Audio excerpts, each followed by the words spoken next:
Welcome to the City of Roswell City Ordinances for Realtors and Property Managers virtual seminar, a 7-part series of informational videos.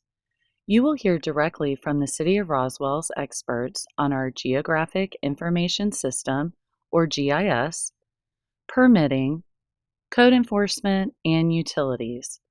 Topics to be discussed will include resources and beneficial programs available to homeowners, when permitting is required for projects and improvements, ordinances that realtors, managers, and potential buyers should be aware of, and how to set up city services.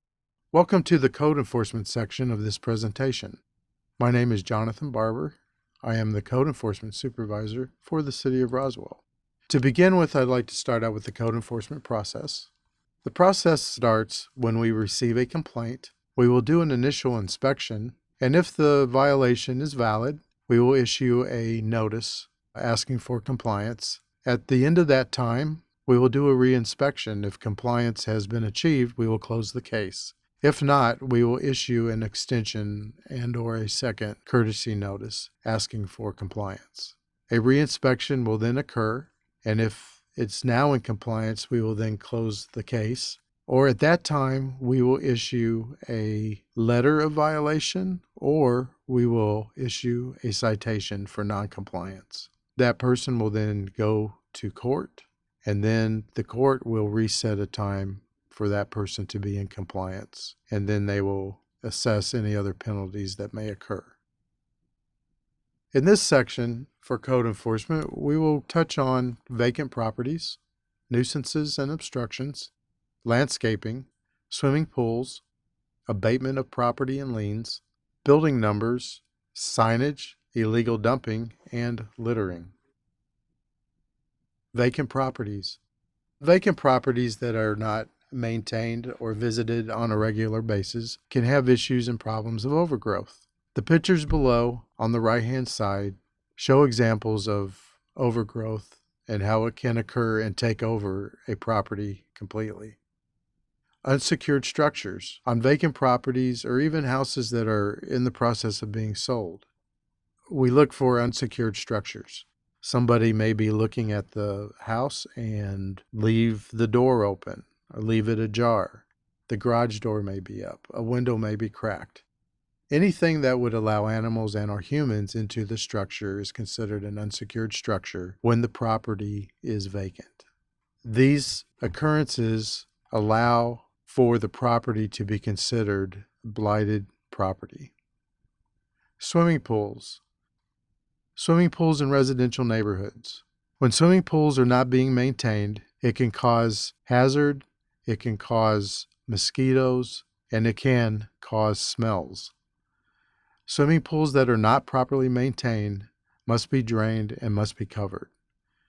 Swimming pools that are properly being maintained and the pumps are running would need to adhere to the fencing that goes around the swimming pools on any residential or commercial property.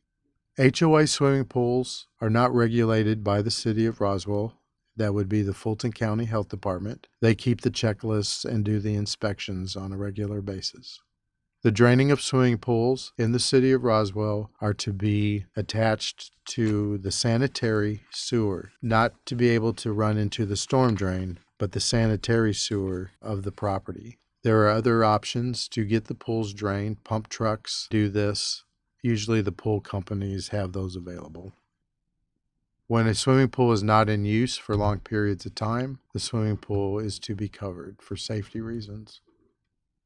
Property abatement and liens.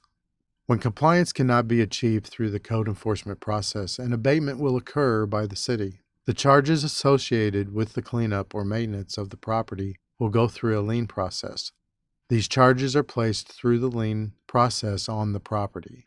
So any property that we would have to hire a contractor for, as an example with these pictures, they are having to secure the building and the structures on this property. So all the charges that go into doing this will be charged to the property and recorded in the Fulton County records. Building number. Visibility of building numbers, Ordinance Section 18.3.4. It shall be the duty of the owners of every house or building in the city to have placed thereon or in a place where the house or building can be specifically identified, the street number of the house or the building. The street number shall be clearly visible from the street to pedestrians and vehicles going in either direction. Off-site real estate directional signs. The Roswell City Ordinances has specific sections to real estate signs. A temporary sign erected by the owner or their agent conveying the route to the real property but not located on the property itself. This is what is considered a real estate directional sign. Signs are allowed for a maximum of 2 consecutive days in any 1 week. A maximum of 3 signs per house or lot are allowed. Signs must be located within 2 miles of the property to which they refer as measured along existing streets. No sign can be located within the public right-of-way. Signs cannot exceed a maximum area of 4 square feet per sign. Not more than 1 sign is allowed at any T intersection, and no more than 2 signs allowed at any 4-way intersection. Signs cannot have any balloons, streamers, or pennants attached to them. Such signs cannot be illuminated. Temporary signs. On-site real estate signs, Ordinance 10.3.6. A temporary sign is a temporary sign erected by the owner or their agent advertising the real property upon which the sign is located for rent, lease, or for sale in the single-family residential district. Only 1 sign is permitted per lot or home for sale. The sign cannot be illuminated. The sign cannot exceed 6 square feet in area. Signs must be removed within 10 days after the lot or the building is leased or sold.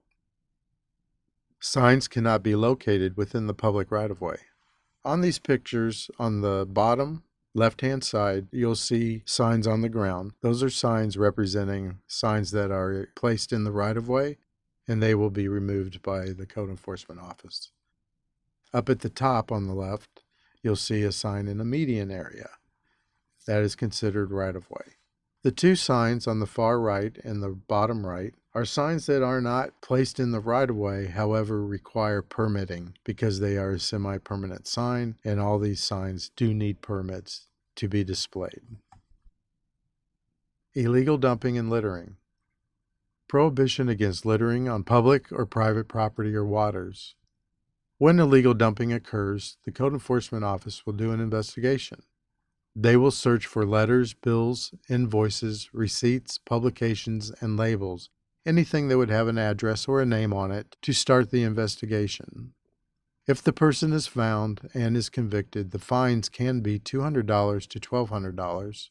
They may be responsible to reimburse the city for reasonable costs of the removal if the city has to do the cleanup. Pick up all litter on public right-of-way not to exceed 1 mile. Publish the name of the person if convicted. The last 2 sections will be the consideration of the municipal court. The municipal court judge will make the determination if those 2 penalties will occur. If you have any questions concerning code enforcement or anything that you have questions about concerning real estate signs, properties, anything that has to do with the city ordinance, you're welcome to please call 770-594-6101. You can also email the Code Enforcement Office, codeenforcement@roswellgov.com. Down below are the quick links. The Code Enforcement Guide. There you can find an overview of what code enforcement does, and it will also answer some questions that are asked routinely. Below that, the City Code Online. If you would like to know what a specific ordinance is, you can type in, for example, sign in this section, and all the ordinances having to do with signage will show up. Lastly, under the quick links to report a code violation, that section, you can report a code violation. You can add a picture. You can state what the problem is. Code enforcement will create a case and we will investigate it. And this process allows you to follow along as we go through the case and bring it to completion. Thank you.